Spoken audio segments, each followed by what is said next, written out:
अखन अहाँ सब सुन रहल छी अमचन म्यूजिक के शानदार प्रस्तुति। म्यूजिक डीजे शिवा बरसम कोना टूटलहु कानो के बाली तू हमके बताना गे छौरी, तू हमके बताना गे छौरी, तू हमके बताना गे छौरी। कहवा न डीजे वाला तोरा यूज कलको के छौरी, कहवा न छौरा बोलना तोरा यूज कलको के छौरी।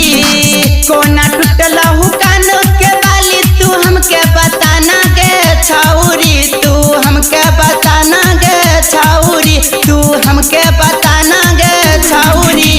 कहवन डीजे वाला तोरा यूज कलको गे छौरी, कहवन छौरा।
हमके बताना गे छौरी, कोना टूटलहु कानो के बाली तू हमके बताना गे छौरी, तू हमके बताना गे छौरी, तू हमके बताना गे छौरी।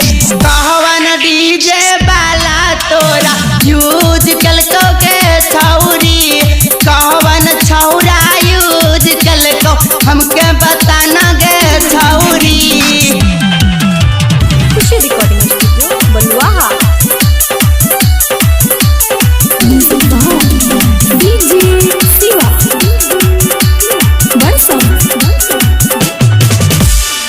आँख मारी डीजे वाला बोलल कौ बासा बाड़ी में कई बोलल कौ बासा बाड़ी में कई बोलल कौ बासा बाड़ी में नौबिन पर कस चुमालल कौ छौरी तोरा पालानी में, नौबिन पर कस चुमालल कौ छौरी तोरा पालानी में। कोना टूटलहु कानो के बाली तू हमके बताना गे छौरी, तू हमके बताना गे छौरी, तू हमके बताना गे छौरी। कहवन डीजे वाला तोरा यूज कलको गे छौरी, कहवन डीजे वाला तोरा यूज कलको गे छौरी। कोना टूटलहु कानो के बाली तू हमके बताना गे छौरी, तू हमके बताना गे छौरी, तू हमके बताना गे छौरी। कहवन डीजे वाला तोरा यूज कलको गे छौरी, कहवन छौरा यूज कलको हमके बताना गे छौरी। खुशी रिकॉर्डिंग स्टूडियो बलुआहा।